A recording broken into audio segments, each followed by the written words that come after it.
ስለምን ሰዎች በጦር መሳሪያ ብቻ የሚኖሩበት ዘመን ላይ ደረስን? ስለምን ሰላምን በጦር መሳሪያ ብቻ የምንገዛበት ዘመን ላይ ደረስን? ስለምን ውድ ዋጋ የሚያስከፍል ርካሽ ዘመን ላይ ደረስን? ውድ ዋጋ የሚያስከፍል ርካሽ ነገር አለ እንዴ? ካለ ሰላምን በጦር መሳሪያ ላይ ከመግዛት በፍጹም አይበልጥም። ሰላምን በሰው ነፍስ መግዛት የዓለም ውድ ዋጋ ነው። ይህን ያክል ዋጋ የተከፈለበት ሰላም ደግሞ ለሰው ልጅ በነፃ የተሰጠው ጸጋ ነው። ሰው አመፀኛነቱ ይህን ያክል ነው። በነፃ የተሰጠውን ነገር ውድ ዋጋ ከፍሎ የሚገዛ ወታደር በዚህ ውሎ አዳር ውስጥ የሚያልፍ ውድ ዋጋ ከፋይ አካል ነው። የኛ ክፍል በዋነኛነት የምንጠብቀው ከመቀሌ ውቅሮ የሚዘልቀውን ዋነኛ አስፋልት ነው። በዚህ አስፋልት መኪኖች በቀን ብቻ ነው የሚንቀሳቀሱት። ከምሽቱ 12 ሰዓት እስከ ንጋት 12 ሰዓት ድረስ መንቀሳቀስ አይፈቀድላቸውም። አንዳንዴ በተከለከለው ሰዓት የሚመጣ የተሽከርካሪ ይኖራል። ወታደራዊ ከሆነ አጣርተን እናሳልፈዋለን። ሲቪል ከሆነ ግን እንመልሰዋለን። ብዙ ጊዜ የምንፈተነው ግን የሲቪል ተሽከርካሪ ሲመጣ ነው። በደረቀው ሌሊት ነፍሰ ጡር ይዞ የሚመጣ መኪና አለ። ታማሚዎችን ይዘው ይመጣሉ። አንዳንዴ ደግሞ አስከሬን ይዘው ይመጣሉ። ትግራይ ክልል በአስቸኳይ ጊዜ አዋጅ ውስጥ ነው። ሕጉ መሰረት ምንም አይነት ተሽከርካሪ ከምሽቱ 12 ሰዓት ካለፈ በኋላ አልፍም። ነገር ግን ከምንመልሳቸው ይልቅ በወታደርኛ ሳይሆን በሰውኛ አስበን የምናሳልፋቸው ይበዛሉ። በጣም ብዙ ጊዜ አስከሬን፣ ነፍሰ ጡሮች እና በሽተኞች የጫኑ መኪኖች በእኛ በኩል አልፈዋል።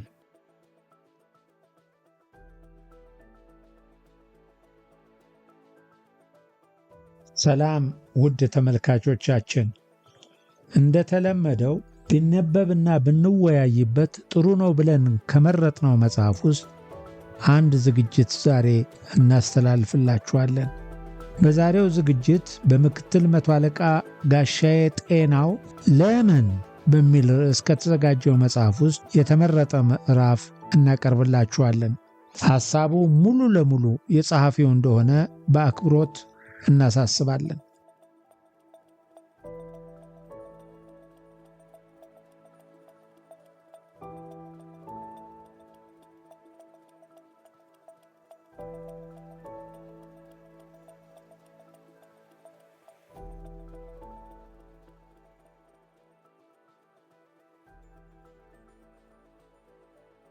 የሚያዙ ሰዎች ያለነው ብዙ የሰዎች እንቅስቃሴ ያለበት ቦታ ላይ ነው።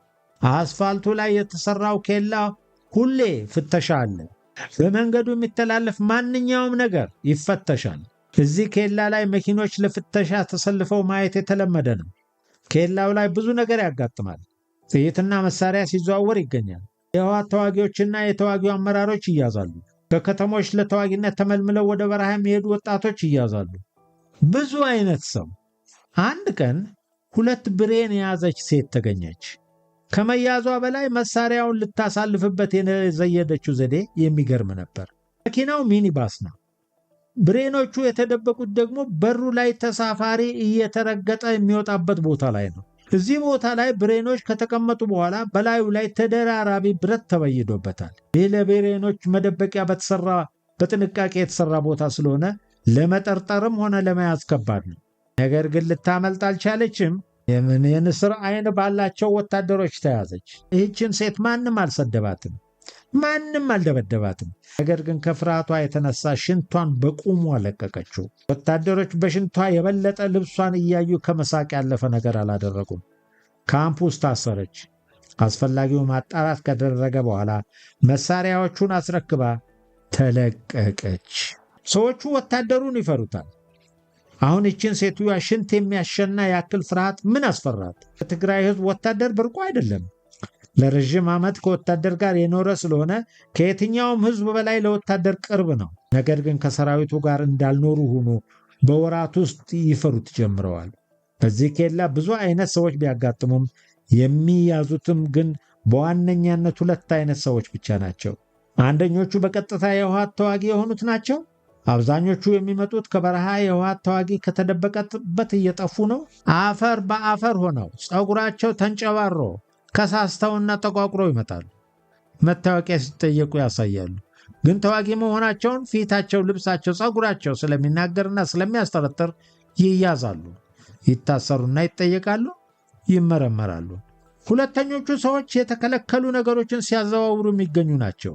በዋነኛነት ደግሞ መሳሪያና ጥይት። እነዚህን ሰዎች ለመያዝ ጥያቄም ሆነ ምርመራ አያስፈልግም። የያዙት ዕቃ ከማረጋገጫ በላይ ነው። ብዙዎቹ ተይዘው የሚታሰሩት ካምፕ ውስጥ ነው። አብዛኞቹ ብዙ አይቆዩም። አስፈላጊው ማጣራት ከተደረገ በኋላ ይለቀቃሉ። የሚያዘው ሰው ብዙ ከመሆኑ የተነሳ ካምፕ ውስጥ ሁልጊዜም እስረኛ አይጠፋም። አንዱ ሲለቀቅ አንዱ ይያዛል። በየትኛውም ጊዜ ቢያንስ ከ10 ሰው በላይ እስረኛ ይኖራል። አጋጣሚ ሆኖ የእኛ የጋራጅ የሥራ ቦታ እስረኞች ከሚታሰሩበት ኮንቴነር አጠገብ ነው። እናም አንዳንዶቹ ጋር እንገናኛለን። እርግጥ መገናኘት ክልክል ነው፣ ግን የሚበሉትም ሆነ የሚጠጡ ስለሌላቸው እና በሰራዊቱ ቀለብ ኮሾሮና አስቃጥላ ልገሳ ስለሚኖሩ ውሃ ሲፈልጉ ጥበቃውን አስፈቅደው ይመጣሉ። የአስቃጥላ መቅደጃ ካራ ሲፈልጉ ይመጣሉ። ከዚያም ባለፈ ሲጋራ የሚያጨሱ ሲጋራ ፍለጋ ይመጣሉ። በዚህ ምክንያት ብዙዎች ጋር እናወራለን፣ በተለይ ሲጋራ ስናጨስ። ግን በዚህ ወቅት የእነሱን ወሬ ማመን ስለማይቻል ምኑንም አልይዘውም። ነገር ግን እንደመረራቸው ከንግግራቸው ብቻ ሳይሆን ከሁኔታቸው መረዳት ይቻላል። እነዚህ ሰዎች ተይዘው መለቀቃቸው እኔን ጨምሮ በታችኛው ሰራዊት አልተወደደም። ተይዘው የሚለቀቁ ከሆነ ሲጀመር መያዙ ምን አስፈለገ እንላለን። ነገር ግን የአመራሮቹ ውሳኔ ስለሆነ ማክበር ግዴታችን ነው። አመራሮቹ ይህን የሚወስኑ ህዝቡን ለማቅረብ በሚል ነበረ። እንዲህ ይላሉ: የያዝነውን ሁሉ ካሰርን ህዝቡን ከኛ እናርቀዋለን። ከህዝቡ ጋር የሚያቀራርበን እንጂ የሚያራርቀን ነገር ማድረግ የለብንም። የምንይዛቸው ሰዎች መረጃ ብቻ ነው የምንፈልገው። ጥሩ ሐሳብ ነው። ጦርነት ፍልስፍናም ትክክል ነው። ጠላትን ንጡል ለማድረግ ህዝብ ጋር መቅረብ። ግን ከምናየው ነገር አንጻር እነሱ እንዲህ ይበሉ እንጂ በአብዛኛው ሰራዊት ዘንድ በከፊል ተቀባይነት የለውም። በእርግጥ የሚያሳዝነው ሁሉ አይታሰርም ወይም እርምጃ አይወሰድበትም። በዚያው ልክ በተዋጊ አይን ከታየ ያልተነካካ ሰው ማግኘት ይከብዳል። መሳሪያ ታጥቆ የተዋጋ ባይሆንም ድጋፍ በመስጠት የተሳተፈ ይሆናል። ልዩ ኃይል ወይም ሚሊሻ ባይሆንም ተዋጊዎችን የሚመለምል ይሆናል። ውጊያውን የሚያስተባብር አመራር ባይሆንም በገንዘቡና በንብረቱ ያገዘ ይሆናል። በጦርነቱ በግድም በውድም ተዋንያኑ ብዙ ነበረ። ያንን ሁሉ ማሰር እንዴት ይቻላል? ይህ ተቀበላለሁ። ነገር ግን የሚያዙ ሰዎች በቀጥታ ወደ ሰራዊቱ ካምፕ ወይም ሰራዊቱ ወዳለበት ቦታ ይመጣሉ። ለቀናት ወይም ለሳምንታት ታስረው ይሰነብታሉ። ምግብ የሚያመጣላቸው ስለሌለ ከኛ ከሰራዊቱ ቀለብ እናካፍላቸዋለን። እናም በእስረኛ ስም አብረውን ይኖራሉ ማለት ነው። ይህ ነበር ያልተዋጠልን። ምክንያቱም አንደኛ፣ የተያዙ ሰዎች ከባድ ምርመራ አይደረግባቸውም። በቃል ብቻ ይጠየቃሉ። የሚሰጡት መረጃ እውነት ይሁን ውሸት የሚረጋገጥበት መንገድ እጅግ ደካማ ነው። የተናገሩትን ከማመን ውጪ ሌላ አማራጭ አልነበረም። እናም የተለየ ነገር ካልተገኘባቸው በቀር ከቀናት ወይም ሳምንታት እስር በኋላ ይለቀቃሉ። ሁለተኛ፣ እነዚህ ሰዎች ተይዘው ወደ ካምፕ ከመጡ በኋላ ሲለቀቁ ሳያስቡት እኛን እንዲሰልሉ ዕድል እየሰጠናቸው ነው። በካምፑ ያለውን ሰራዊት ብዛት፣ የምሽጋችንን ሁኔታ፣ የአጠባበቃችንን ስርዓትና የጥበቃ ቦታዎችን በግልጽ ያሉ። ይህ ከነሱ መረጃ ስንፈልግ በግልጽ ራሳችን የምንመረጅበት አጋጣሚ ነው። እናም እንኳንስ ሳያውቁ ይቅርና ሆን ብለው ለመታሰር ሲሉ የሚያሳስር ነገር ሊያደርጉ ይችላሉ። ምክንያቱም በስንት ልፋትና መከራ የማያገኙትን መረጃ ካምፕ ውስጥ ገብቶ በመታሰር በቀላሉ ማግኘት ይችላሉ። ፈራው። መጋቢት ወር የሆነ ቀን ምሽት 12 ሰዓት ሆኖ ምሽጋችን ውስጥ ገብተናል። ምሽግ ስንቀመጥ የእኛን ዋና ሥራ ፊት ለፊታችን ያለውን አስፋልት መጠበቅ ስለሆነ አይናችንን አስፋልቱ ላይ ተክለን እናወራለን። በመሃል አንድ ወሬ መጣ። አግሏ ከተማ አንድ ወታደር ተገደለ የሚል ወሬ። በጣም ደነገጥን። ጓዱ በምን ምክንያት እንደሞተ እና ማን እንደገደለው የሰማነው ነገር የለም፣ ግን ተናደድን። በዚህ ወቅት የሞት ወሬ መስማት እጅጉ ያበሳጫል። እኔ ደግሞ ንዴቴ ልካታ። በግሌ አሁን ያለንበት ሁኔታ ከጥቅምት 24ቱ ጥቃትና አፈና በላይ የሚያስፈራኝ ሰው ነው። አሁንም ተፋፍነን ያለን ያክል ነው የሚሰማኝ። ቀንን ቀን እየተካ ትግራይ የምንቀመጥበት ጊዜ እየገፋ በሄደ ቁጥር የሰራዊቱ ለአደጋ ተጋላጭነት እየጨመረ ሄዷል። እናም ብዙ ጊዜ ይጠይቃለሁ፣ እስከ መቼ ነው በእንደዚህ አይነት ሁኔታ ትግራይ የምንቀመጥ? የዚህ ዘመቻ ወይም የዚህ ጦርነት መጨረሻ ምንድን ነው እያልኩ ጠይቃለሁ። ምክንያቱም ሰራዊቱ በትግራይ በረሃዎች ለግዳጅ እየተንከራተተ ነው። የማይገባበት ጉድጓድና ጫካ፣ የማይወጣበት ተራራና አቀበት የለም። በእርግጥ በእያንዳንዱ ግዳጁ የህወሓት ተዋጊዎች ላይ ከፍተኛ ኪሳራ እየደረሰ ነው። ነገር ግን ቀን ከቀን የህወሓት ተዋጊ እየጨመረ እንጂ እየቀነሰ አይደለም። ህወሓት ታህሳስና ጥር ወራት ድምፁ ጠፍቶ እንዳልነበረ ከወራት በኋላ በተለይ ከየካቲት ጀምሮ እየፎከረ ነው። በእርግጥም ከፉከራ ባለፈ ከበባ ሲደረግበት ጠንከር ያሉ መከላከሎችን እያደረገ ከበባውን ጥሶ እየወጣ ብዙ ሰው አስጨርሶ ቢሆንም እየወጣ ነው። በተለይ በአሁኑ ወቅት የህወሓት አመራሮችን ማግኘት ከባድ ነው። ከታህሳስ ጥር ወዲህ በስም የሚታወቅ ወይም ተጽዕኖ ፈጣሪ የሆነ የህወሓት አመራር ወይም ተዋጊ አልተገደለም፣ አልተማረከም። ይህ ጉዳይ ያሳስበኝ ነበር። እናም የወታደርን ጉዳት ስሰማ እናደዳለሁ። ከምንም በላይ ሰራዊቱን ማቀብ፣ ደህንነቱን መጠበቅ ማለት ነው፣ ቅድሚያ ሊሰጠው የሚገባ ጉዳይ ነው። የጥቅምት 24ቱ ጉዳት ይበቃናል። የጓዱን ሞት ከሰማን በኋላ ከጓዶቼ ጋር ማውራት ራሱ ተውኩ። በሐሳብ ጭልጥ አልኩ። ጥያቄ ጠየቅኩ። ማንም መላሽ የለም። ትንሽ ቆይቶ ወታደሮችን የያዙ መኪኖች ከካምፓችን ወጥተው ወደ አጉላ ከተማ ሄዱ። ይህን ነገሩ ከበድ ያለ ሊሆን እንደሚችል ጠረጠርኩ። ምናልባት ጓዱን የተደራጀ ኃይል ገድሎት ሊሆን ይችላል። ለዚያ ገዳይ ኃይል የተደራጀ ኃይል ያስፈልገዋል። ለዚያም ይሆናል የኛ ወታደሮች እየሄዱ ያሉት። በዚህ ውስጥ ግን ነገሩ ወደኛ ሊመጣ ስለሚችል ነቃ ማለት ያስፈልጋል። መላምታ እመታለሁ። ነገ ደግሞ ትንሽ ቆይቶ ሌላ ወሬ መጣ። ይሄ ደግሞ የባሰ የሚያናድድ ወሬ ነው። ጓዱን የገደለው ሌላኛው የኛው አባል ነው ማለት ወታደሮቹ እርስ በራሳቸው ተገዳደሉ። አንድ ሰው አጣን ብለን እንዳልበገንን ጭራሽ ሁለተኛ ሰው ተጨመረና ንዴት በንዴት ላይ ተደራረበብን። አንድ ሰው ሞተብን። አንድ ሰው ገድለው ወንጀለኛ ሆነብን። አንድ ሰው በሞት አንድ ሰው በወንጀል አጣን። በዚህ ወቅት ለኛ ገዳይ ከሟች በምንም ሊበልጥ ይችላል። ገዳይ መቶ አለቃ ነው። ሟች ደግሞ ገዳይ ከሚመራቸው ወታደሮች አንዱ ነው። ሰፈር አካባቢ በሴት የተነሳ ተጣልተዋል። ይህን ጸባቸውን እንደያዙ ከተማ ሲወጡ ይገናኛሉ፣ ከዚያም ይገዳደላሉ። አለቀ። ለእኔ የተሰማኝ ግን በሁለት ሶስት አረፍተ ነገር የሚገለጽ አይደለም። በጠላት ተከቦ ያለው ወታደር እርስ በርሱ ሲገዳደል፣ ለዚያውም ከግዳጅ ውጭ በሆነ ተልካሻ ምክንያት ነው እኮ። አያሳዝንም? ፋታ የማይሰጥ ግዳጅና ጦርነቱ ያለው ወታደር እርስ በርሱ ሲገዳደል አያናድድም? ወታደር ሁል ጊዜ ተንቀሳቃሽ ነው። እንቅስቃሴ ብዙ ነገሮችን ያስመለክታል። በግሌ ከአንድ ቦታ ወደ አንድ ቦታ ስንቀሳቀስ እጅጉኑ ደስ ይለኛል። አዲስ ነገር ማን ይጠላል? ያልታየን ነገር ለማየት የማይጓጓ ማን አለ?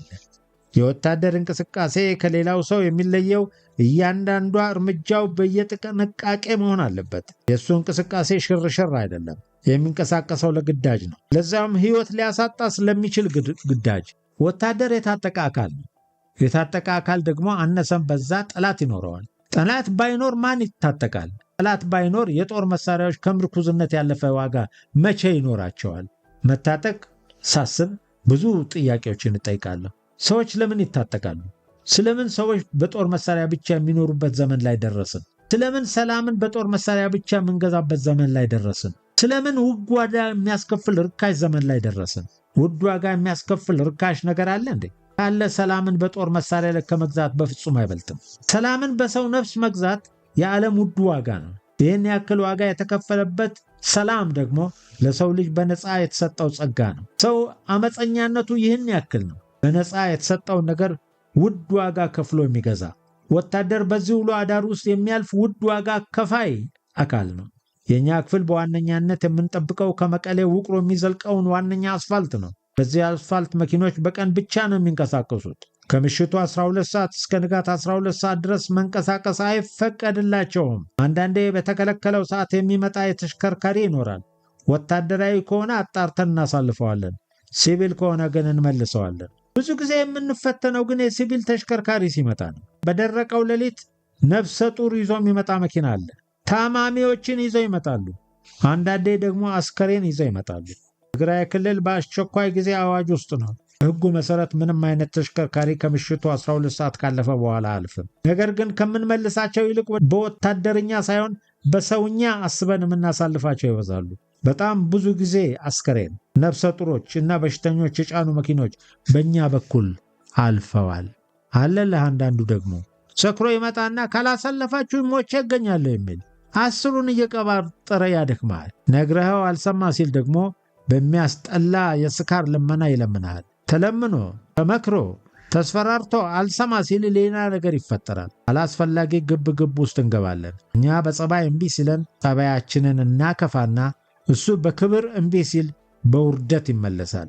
ከዚህ የሚብሰው ከባዱ ፈተና ደግሞ ፊት ድረስ የውሃትን እብሪት ይዞ የሚመጣው ነው። በፈለገው ሰዓት ማለፍ መብቱ እንደሆነ ይነግርሃል። በሀገሬ ማንም ሊከለክለኝ አይችልም ብሎ ደረቱን ይነፋባል። ደግሞ የሆነ ያልሆነውን ያልተጻፈ ሕግ የዘበዘበ ሊያሳምን ይዳዳዋል። አነጋገሩ የቲ ቤተኛ ነው። አስተያየቱ የአባቱ ገዳይን የሚያይ አይነት ነው። እንዲህ አይነቱ ሲገኝ ያለንበት ሁኔታ ቀላል መፍትሄ እንድንሰጠው ያስገድደናል። ቀለል ካለለት ጠምሶ ይመለሳል። ባስ ካለ ደግሞ ታስሮ አቧራ ላይ የተንከባለለ ቀናትን ሊቆይ ይችላል። እዚህ ኬላ ላይ ብዙ ነገሮችን አይቻለሁ፣ ታዝቤያለሁ። አንድ ቀን አንዲት ወጣት ሴት ባልቴት እናቷን አስከትላ ከአጉላ በባጃጅ መጣች። የሚሄዱት ወደ ውቅሮ ነው። ከምሽቱ 1 ሰዓት አካባቢ ስለሆነ ባጃጅ ማለፍ እንደማይችል ተነገራቸው። በርከት ካለ ጭቅጭቅ በኋላ ልጅቷ በእግራችን እንሄዳለን ብላ ባጃጁን ወደ አጉላ መለሰችው። እናቷን ይዛ በእግር ወደ ውቅሮ እሄዳለሁ ስትል እንደማይቻል ነገርናት። ለምን ጥያቄ ጀመረች። ለምን እንደማይቻል ማስረዳት ጀመረች። ነገር ግን ልጅቷ ለውይይት ዝግጁ አልነበረችም። ይባስ ብላ ተቆጣች። እናንተ ማን ናችሁ ስለሆናችሁ ነው ለእኛ እንቅስቃሴ የሰዓት ገደብ የምታስቀምጡ? በራሳችን ሀገር በፈለግነው ሰዓት ብንንቀሳቀስ ምን አገባችሁ? አለች በጩኸትና ማመናጨቅ። ትክክል ትሆን ይሆን? ይመስለኛል ለራሷ ትክክል ነች። ምክንያቱም እኛ የእነሱ አካል አድርጋ አልቆጠረችንም። በዚች ልጅ ንግግር ውስጥ ብዙ ነገር ታዘብኩ። እኛን ጠልተውናል። እኛ የእነሱ ወታደር እንድንሆንማ ጭራሽ የረሱት ይመስለኛል። እኛና እነሱ ማንተዋወቅ የሁለት ሀገር ሰዎች እንደሆን እያሰቡ መሰለኝ። ምን ያክሉ የትግራይ ሕዝብ እንደ ልጅቷ ያስብ ይሆን? ምን ያክሉ የትግራይ ሕዝብ የልጅቷን ሐሳብ በልቦ አምቆ ይዞት ይሆን? ይህ የታመቀ ሐሳብ አንድ ቀን የተተነፈሰለት ምን ይፈጠር ይሆን? በባዕድ ሀገር የምንኖር ያክል ተሰማኝ። በዚች ልጅ ንግግር ብቻ ወደፊት ብዙ ከከባድ ነገሮች ሊገጥሙ እንደሚችሉ ገመቱ። መጥፎ ግመታ ቢሆንም ጠቀሜታው ለራሳችን ነውና በጥሩነቱ ይተረጎማል። ችግሩ እኔ መተርጎም አልችልም። ይህን ለመተርጎም ትልቅ የሰራዊቱ መሪ ወይም ወሳኝ የፖለቲካ ሰው መሆን አለብኝ። አየልኝ ወዳጄ፣ የብዙዎቹን ሕይወት፣ ነፍስ፣ ኑሮ፣ ዕድሜ፣ ውሎ አዳር የሚተረጎሙት ጥቂት ሰዎች ናቸው። ይህ ፖለቲካ፣ መንግሥት፣ ስልጣን የሚባለው ነገር አስቀዳሚ ጎኑ ይሄ ነው። እኔ በሐሳብ ነፍሽዤ የሚሆነውን ብቻ ያለሁ። በንግግሯ የተናደዱ ጓዶች ልጅቷ ጋር ዱላ ቀረች ጭቅጭቅ ውስጥ ገቡ። በመጨረሻ እናቷን በስንት ልመና አሳምነው እንዲመለሱ አደረጉ። ልጅቷ ምንም እንኳን በእናቷ ልመና ብትመለስም እና ያለማሳለፍ መብታችንን ብናረጋግጥም የሰደበችን ስድብ ግን ዘግናኝ ነበር። እንኳን ዱላ ጥይትም ያስተኩሳል። ግን ወታደር መቻሉን የሰጠው ሰው አይደለም። ቻልናት። ትዕግስተኞች ሆነን አሳለፍ ነው። ማታ ዋርድያ ቦታ ተቀምጠን ብዙ አወራን። የሰዎቹ ጸባይ መቀያየርና ለእኛ ያላቸው አመለካከት እየተበላሸ እየሄደ እንደሆነ ሁላችንም ተረድተናል። ግን ጉዳዩ ከምን የመነጨ እንደሆነ መፍትሄው ምን መሆን እንዳለበት አናውቅም። ምናልባት ከምናየው ነገር ተነስተን መላመት እናስቀምጣለን። ታች ያለን ወታደሮች ነን። ከመላመት ያለፈ ምንም መፈየድ አንችልም። ስለቀረበው ሐሳብ በኢትዮጵያዊ ጨዋነት በኮሜንት መስጫ ሳጥን ውስጥ እንድንወያይ እንጋብዛችኋለን። ወደፊት የሚቀርቡ ዝግጅቶች ቀድመው እንዲደርሷችሁ ሰብስክራይብ እና ጆይን የሚለውን ቁልፍ ይጫኑት። ሌሎች እንዲቀርብ በምትፈልጉትን መጽሐፍት ዲስክሪፕሽን ሳጥን ውስጥ ባለው ኢሜይል ሊያደርሱን ይችላሉ። እናመሰግናለን። መልካም ቆይታ።